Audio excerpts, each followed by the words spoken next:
Salut à tous, on se retrouve ce soir pour l'épisode 2666 de l'After Zap Image. On commence tout d'abord avec Sofiane Diop, donc le joueur niçois appelé pour la première fois avec le Maroc pour cette trêve internationale, parce que là on est samedi, demain il y a encore des matchs, et la semaine prochaine trêve internationale pendant une dizaine de jours. Et Sofiane Diop appelé pour les deux prochains matchs du Maroc, et c'est la première fois qu'il est appelé, donc n'oubliez pas que ce joueur jouait à l'époque, enfin là les derniers temps avec l'équipe de France Espoir, où il a marqué, il a marqué 4 buts en 13 matchs, et voilà, maintenant il va jouer avec la sélection marocaine, et du coup on peut voir tous les joueurs marocains convoqués pour les deux prochaines rencontres. On peut voir Sofiane Diop, on peut voir aussi Amrabat, Hakim Ziyech, on peut voir aussi Abdé Aminarid, ou même je sais pas, tiens, Youssef Enesri, l'attaquant du FC Séville, sont tous appelés bien sûr pour ces deux prochaines rencontres. Ce sera les derniers tests avant tout simplement la Coupe d'Afrique des Nations en janvier prochain.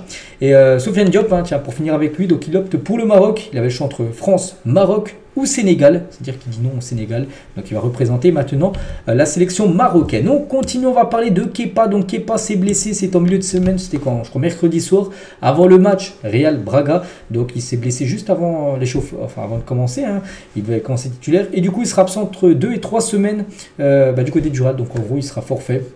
Pour le match du Real Madrid aujourd'hui, il joue le Real Madrid, il ne sera pas là, donc il reviendra après la trêve internationale, le gardien qui est pas Rizabalaga. On va parler de Raheem Sterling, donc la fédération anglaise enquête sur Raheem Sterling qui aurait lancé un projectile sur les fans de Tottenham lundi soir. Bon, c'était lundi dernier, il y a quelques jours, mais voilà, la fédération anglaise, donc la FA, ouvre une enquête parce que en gros, je sais pas ce qu'il a jeté, j'en sais rien, c'est un briquet, je sais pas c'est quoi, mais il a balancé un truc sur les supporters de Tottenham et pour être sanctionné. Le Bayer Leverkusen insiste, Florian Wirtz ne quittera pas le club en janvier. Lui, c'est vraiment, on sait que le Bayer Leverkusen, ça performe. Je crois que cette saison, c'est 16 matchs.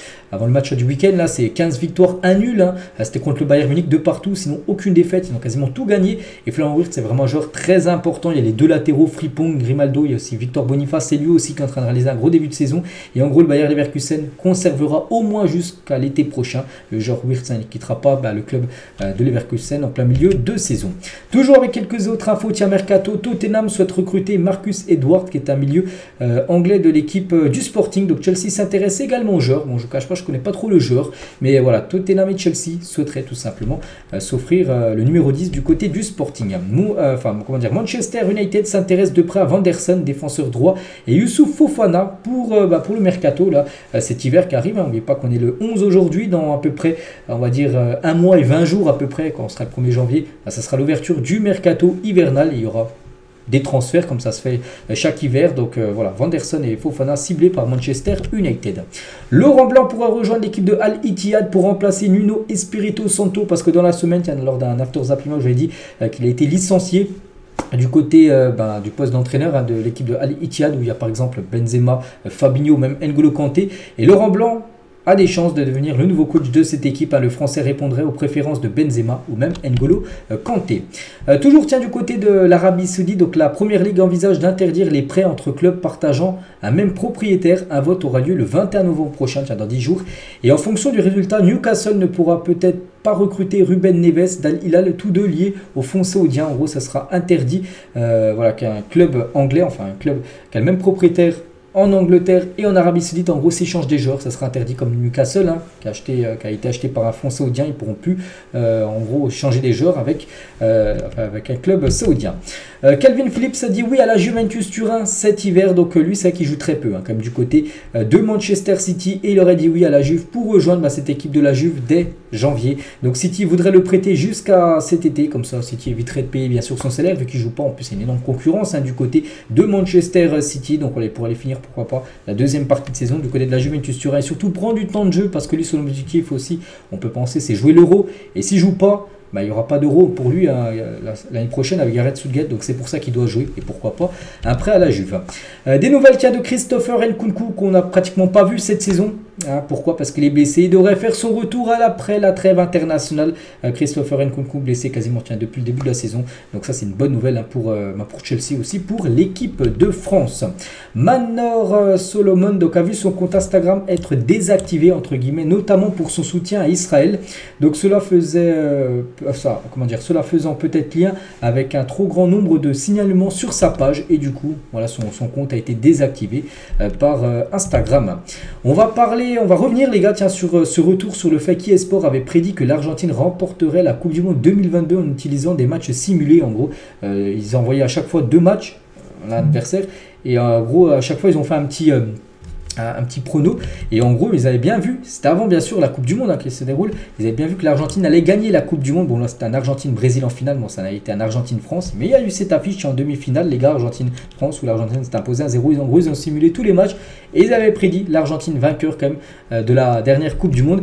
Ils avaient également fait la même chose en 2010 avec l'Espagne, l'Espagne avait gagné le tournoi on peut dire FIFA Simulation, et l'Espagne avait gagné. En 2014, pareil pour l'Allemagne et pareil pour la France en 2018. C'est fou, 4 années de suite qui font leur petite prédiction à chaque fois. C'est vrai, à la fin, donc incroyable. Hein. Donc voilà, concernant cette équipe argentine.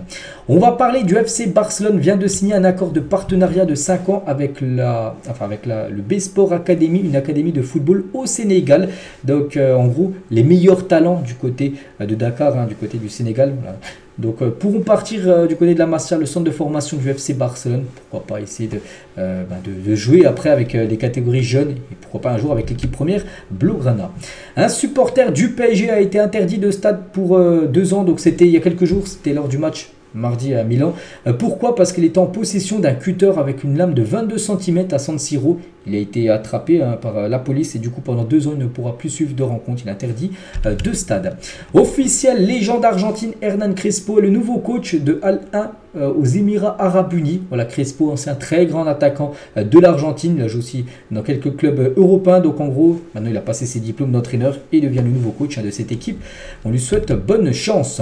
Un duo DAZN Amazon pourrait se former pour diffuser la Ligue 1 entre 2024 et 2029 parce que l'appel d'offres là pour la prochaine tranche 2024 à 2029 est ouverte par la LFP. Donc il y a Amazon Prime, il y a Canal+, mais bon Canal+, on sait qu'ils ne veulent pas l'acheter. Il y a Beansport aussi, et aussi DAZN et Amazon qui pourraient s'associer pour acheter tout simplement les droits TV de la Ligue 1 pour diffuser la Ligue 1 pour les 5 prochaines années. Donc rien n'est acté pour l'instant. D'autres schémas sont encore possibles, hein, tout simplement, concernant voilà, la diffusion de la Ligue 1. On va parler de Didier Deschamps sur Kylian Mbappé et les votes du Ballon d'Or. N'oubliez pas qu'Mbappé a fini 3e au Ballon d'Or. Et il a dit, hein, donc c'est Deschamps, il a dit, il aurait mérité de le gagner ce Ballon d'Or. Qu'il soit 3e, c'est une déception.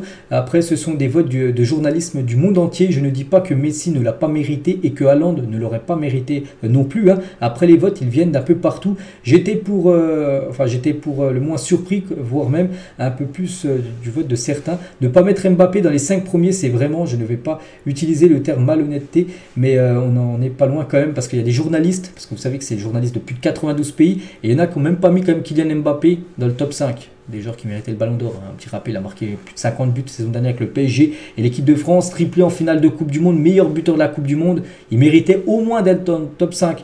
Et voilà, c'est pour ça qu'il ne comprend pas tout simplement Deschamps, déjà qu'il finissait aussi loin. Au Ballon d'Or, n'oubliez pas qu'il a fini 3e à Kylian derrière Haaland et Messi, qui a remporté ce Ballon d'Or. Et on finit avec ça, tout simplement, l'info sur Kylian. Donc voilà ce qu'il y a à dire. J'espère que ça vous a plu. On se retrouve lundi, les gars. Demain, il n'y aura pas d'After Zap Image, ça sera lundi pour entamer une nouvelle semaine. Je vous laisse, je vous souhaite un bon week-end et après-demain.